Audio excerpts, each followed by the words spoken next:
Friends, how are you? Igor Pachkovsky is here, Windermere Bellevue Commons, your trusted real estate advisor on the Eastside Seattle metro area markets. Listen, today we're going to break it down the latest numbers. We'll discuss what's going on in the markets in real estate today. The reason I wanted to make this video, there are a lot of different news out there. There are a lot of things that come in at us, and there are a lot of data that could be, I'd say, manipulative. In this video, I just want to simply break down the numbers for the East Side and for Seattle. These are the numbers. These are the areas where we live today. These are not national numbers. It's just simply what happens in our backyard and discuss it in a very plain and simple language for us to understand what's happening.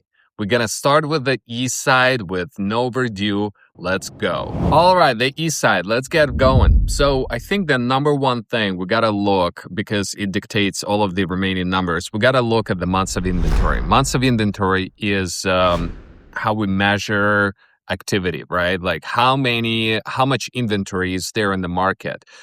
Today, we are 2.3 months of inventory on the East Side, which means if there be no new homes come to the market, it would take 2.3 months to get everything sold and everything go pending and moving. Last year, at the same time, 1.5 months of inventory. So that is 58% jump in 1 year. There is half as much, a little over half as much of inventory available. But the second most important number is here. The gray line that you can see is the gray line. The demand simply stays the same. In fact, it is the same. 379 listings went pending during this month's last year. And this year, still 379 listings that are pending. So what does that mean? If you look through 21, 22, 23, 4, 5, 6, the gray line is relatively the same. Our demand was only higher in 2020 and 2021 when interest rates went bananas. They went to 3%. So obviously that pushed demand way up because more people could afford real estate and inventory got decreased because there was like no homes available to buy, and that pushed prices really high. Today, we've got our demand in the last 3 years stays the same. People still want to buy homes.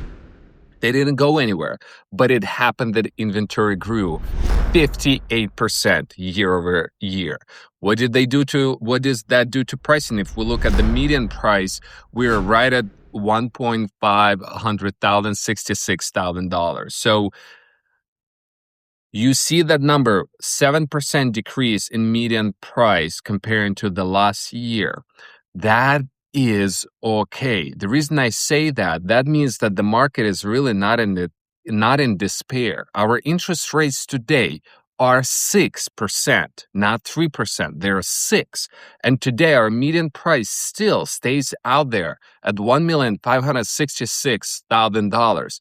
That is a lot. And having that more inventory, 58% increase in inventory just dictates the price correct and decreases to be more balanced and more normalized market, not a despair market. The reason I say that because of the next slide that I'm about to show you.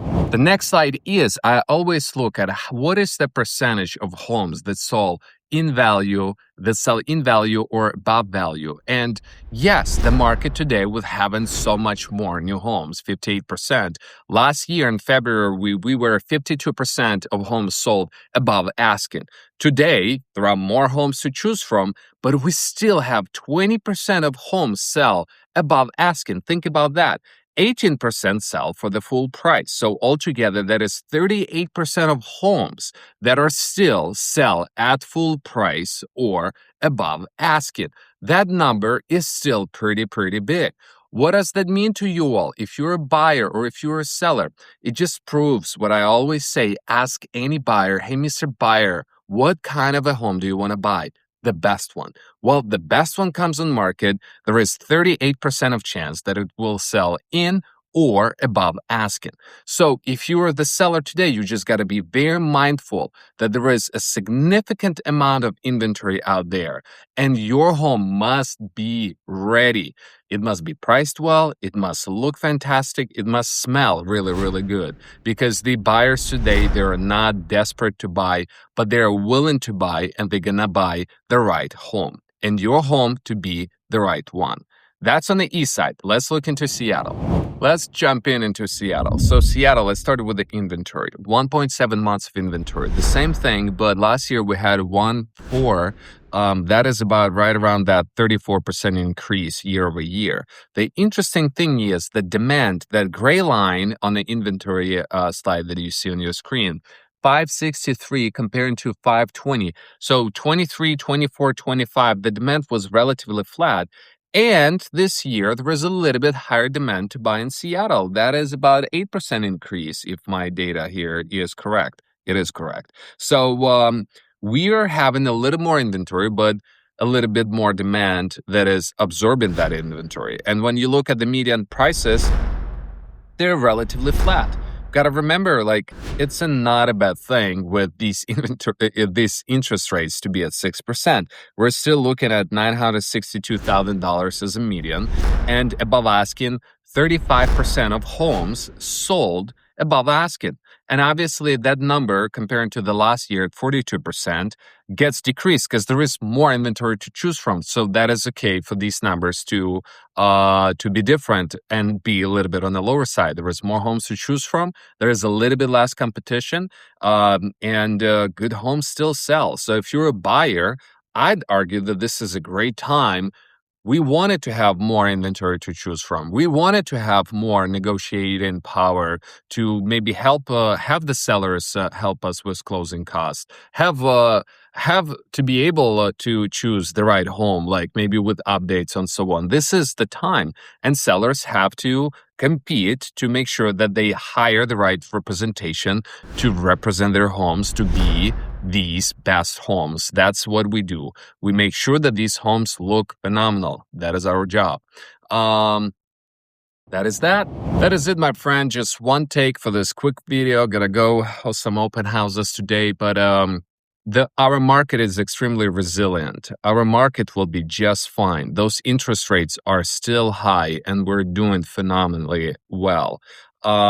If you are looking to buy, remember, my rule of thumb is always for any buyer, you're not going to be able to time the market.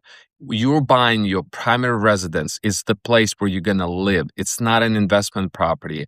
I bought my home 5 years ago. I'm looking to keep that home for a really long time. On a short period of time, when we have volatility in stocks, in interest rates, it makes no difference to me. My payment is locked, and I enjoy my home. So my thought process for buyers is, if you can find the home that you can afford, whatever that is for you, and you can enjoy, just go and buy it. You have inventory to choose from. You have room to negotiate as well. But good homes sell, and they still sell over asking. And if you're a seller, you gotta, like, your representation is more crucial than ever before. You gotta find people to represent you that know what they're doing, because there is more inventory available.